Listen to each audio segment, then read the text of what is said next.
Hello folks, I'm Dean with Dean's Woodworking. Welcome to the shop. Y'all come on in and make yourself comfortable. Tonight we're going to do a little shop update, shop talk. Basically we're going to talk about some of the things that have been happening with the channel, the shop, and the trip to SWAT, okay? First of all, I want to thank all of you so much because I've received so many compliments, thank yous.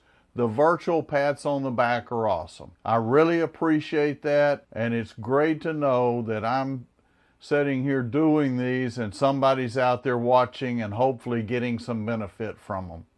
Remember, the whole goal of the channel was to educate, entertain, and motivate you to get back out in your shop. So hopefully we're hitting our goals on those tasks. But I wanted to go in and I wanted to read to you guys some of the comments and kind of speak on some of those comments that have been left. And we'll just do that, and then I'm going to share with you some of the things I bought at SWAT, and we'll talk about SWAT just a moment. So first of all, Alan Cross. And Alan responds quite a bit and always has something good to say, so thank you, Alan. This one, he says, "Hey Dean, I watched this the following day." He's talking about the live stream I did from the trade show, which was the first actual location live stream I ever did. So remember, for you guys watching, I had one practice session here in the shop, and then we took it live to SWAT. So I'm not sure if that was brave or just plain crazy, but that's what we did, okay? You tried hard, I gotta say.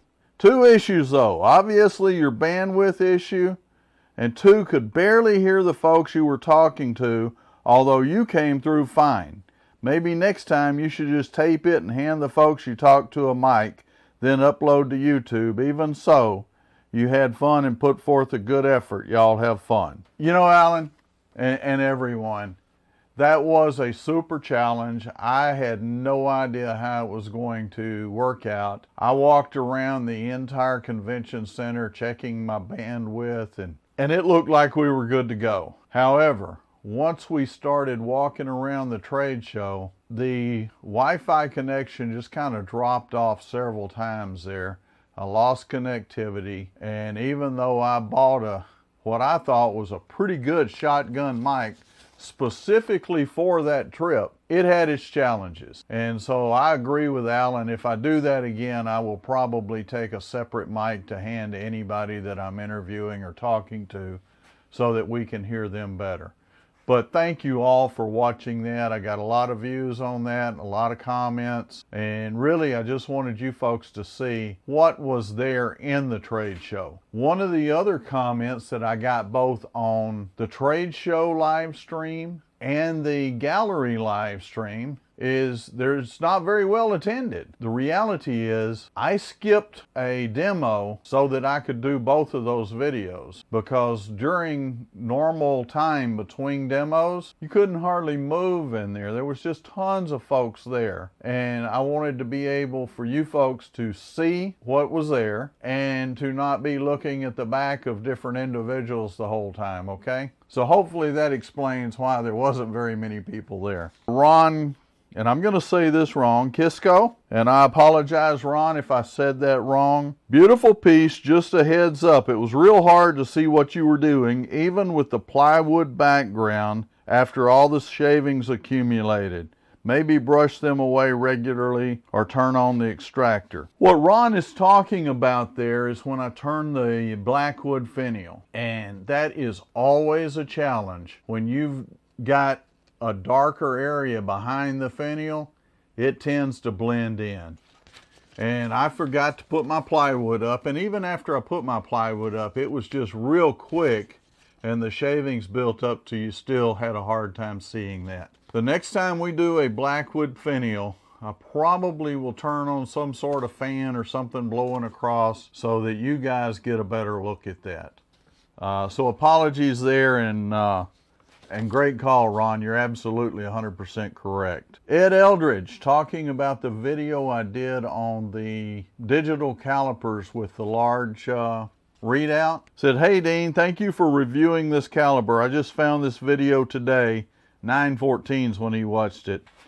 and he placed an order. I like the battery, very common, and I keep several on hand. The large display is also a plus. Yes, I think you should continue to test and review tools. If you get a small commission, that is great. Honest reviews are always appreciated. Now, how about some nice things that you bought at SWAT? Take care, and thank you for sharing your knowledge and techniques. I enjoy your videos. Guys, I have been asked to review numerous tools. If it's not something that I don't think will benefit you folks, you're probably not going to see it on this channel. I am open to anybody that has a product that will be beneficial to you folks, the viewers, or I think fits into wood turning. But I've had a lot of requests to review tools that just didn't make sense for a wood turner. And I've turned those down, and I will continue to do that. I'm not going to be showing you folks something that I don't think will be a benefit to you or that doesn't live up to the standards I would want in my shop.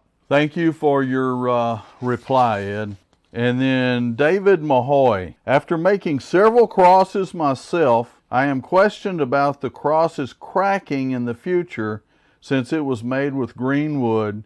Would it be wrong or helpful to put a sealer on it? Okay guys, when I turn the crosses, 99% of the time I do use green wood, just a limb off a tree. The one thing that I have learned over the years is immediately after I turn them, I either coat them with the antique oil or Danish oil, and I'm talking about Minwax antique oil finish. There's links in the description to both that and the Danish oil. They both work well. I use Minwax antique oil finish almost exclusively now, but both work and I have used both. The secret is to coat that cross when it's still wet, and that it keeps the moisture from escaping out so fast. It slows it down, and yes, it will still dry out, but it's not going to dry out in a couple of days. It's going to take some time for it to dry out. And yes, you may get some hairline cracks down in the base. And if you guys haven't watched that video, go in and look at the cross video. I'll go ahead and put up a link to that here so that if you haven't seen it, you can go look at it. It was one of the first videos I did. I'm not saying it's the best. It is a great project, and I think you'll like making it. But anytime you're turning green wood, that really is the secret, is to get something on it so it slows down that moisture escaping, and that will reduce or eliminate the cracking. Thank you, David, for asking that question. There has been many folks ask that question, and sometimes it's kind of hard for us to wrap our head around, okay, what do I do to keep it from cracking? Because we all know if you just take a piece of green wood and lay it out on the table, it's gonna crack. Then Snowbear 41. This is the last question that I'm gonna go over in this shop talk. Hey Dean, great video as always. Question, would it not be possible and faster to start with a long blank chucked up as you have, make the top of the bowl, part down, and make your foot and curve down to it, parting off square to the next bowl after sanding and finish, of course. I am not super experienced turner, but in my mind, that is what I expected before watching this video. Okay, so what he's talking about, I took a limb, put it in the chuck, and on the end of that limb, I formed the outside shape of the bowl. Put a little bead on the bottom of it. That small bead just happened to coincide with the size of chuck jaws I had. So once I had the outside turned, finished, put the little rings on the foot, everything looks great on the outside, I flipped it around in the chuck and hollowed out the inside, sanded. I had a finished tiny bowl. And those sell super well for me at the craft shows. It's something you can knock them out really fast, and people just absolutely love them for putting their pills in, putting their rings in, all sorts of little things. So his question is, why not just hollow out the inside first and then part it off, cut it back, and yes, you can absolutely do that. There's one of the things about wood turning. For every single thing there is to do, there's probably a jillion ways to do it. So that video was specifically to show you another way to do that. And I like doing it that way because rather than cutting it off on the bottom with a parting tool and having that tear out and stuff and trying to sand it or dress it up, my bottom's finished. And if you size it just right, that chuck will grip it all the way around. You get next to zero chuck mark. And even if you do get a slight chuck mark, over a period of time, it just kind of disappears. Again, can you do it either way? Absolutely. It just depends on what you want to do. So that covers the questions I had for this shop talk. And now I wanted to go real quick and show you some of the things that I picked up at SWAT. I've been to SWAT many years in a row. Over the years, I have melted down more than one credit card, okay? This year, there was not a whole lot I needed. Main thing I wanted to do was pick up some African blackwood because I was running low on my stock. I use that a lot for finials and bases and stuff like that. I picked up some sanding paper, and let me show you this. So Vince's Wooden Wonders has this sanding paper, and you can tell this has been out here in the shop. It's a foamed back paper. Very flexible. So why did I pick up some of this? Well, I've been using the 3M sanding product for some time. When they quit making that and it started getting discounted out of the stores, I bought all I could get my hands on because I liked it. I've been using it in my videos and I get tons of questions of where can I get that? I don't really like using a product in the videos. You guys are going to want to get it and use it as well if it works well, and it does. However, they no longer make it. You can't get it. So I bought this and I've used it quite a bit on several little projects, and I'm really liking the way it works. I will put a link to Vince's Wooden Wonders down below, and that way if you're interested, you can call him. Let me tell you, he is not sponsoring this channel. He did not give me any money. He did not give me any sandpaper. I've paid full price for it. It's something I think might help you folks out, so I don't mind sharing, okay? A lot of you saw this pad that I keep on the lathe, and I told you that I'd figure out exactly where I got it and let you guys know. And also, I got a couple of more for myself, okay? Because I enjoy using these things. Again, that came from Vince's Wooden Wonders. The link will be there for that as well. Now, I picked up some different wood. I wanted some larger maple. This is, I think, a little over 3-inch by 18 inches. I picked up several of those. I got from Big Monk, got quite a bit of, in fact, all of this wood, I believe, came from Big Monk. And I can put a link to them as well. This blackwood here around Houston, that would, that'd be 3 times that much. So I was happy to pick that up. I got several of these, the clarinet cones that just didn't quite make the grade, because I use those for the larger bases, and then I will cut sections and make that go a long way. Got a plan to do a Purple Heart box, so I picked up some Purple Heart, and then again just some more.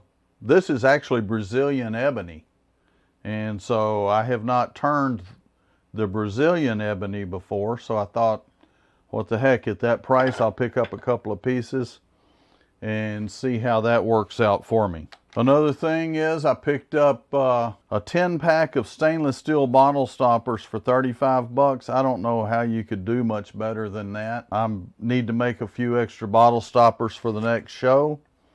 So we got that. Alan Lacer was there, picked up some adapters for the Talon chucks. I didn't spend a whole lot of money on tools this time, primarily because I've done that multiple years in a row, and I just didn't need that many. There were so many folks out there. I edited some of the bad spots out of the trade show live stream, so if you get a chance, you can go through and look at that, and that shows you one room. There was another long hallway that's not included with tons of stuff for pen makers along that whole hallway. And then out in the main area where the escalators are and all that, Cindy Drozda, Carter Tools, Thompson Tools, Hunter Tools was there, Vince was there. There was folks out there with all kinds of resin pen blanks and just beautiful, beautiful stuff. And I know I'm leaving a ton of folks out. You couldn't go wrong by going to SWAT if you're a wood turner. The other thing is, and it was very humbling to me just how many of you came up, shook my hand, said you watched the videos. I would love at this point to list the names of everybody I talked to at SWAT, but first of all, there's no way I would ever include everybody, and I don't want to leave anybody out. If I saw you at SWAT, thanks for coming up and saying hello. That was awesome to get to meet so many of you, and so thank you for saying hello. In the future, if you see me out somewhere, don't hesitate. Come up and say hey. It's always nice to meet folks that watch the channel. Got notification the other day that we were over 500,000 views and we're at 8,000 subscribers, or over 8,000 subscribers now. Thanks to you guys. I really appreciate you watching, liking, and sharing. And if you haven't subscribed, please go subscribe, ring that notification bell so if I introduce a new video, you get notified and know that it's out there. Folks, thank you so much for watching. Stay safe, stay healthy, and happy turning.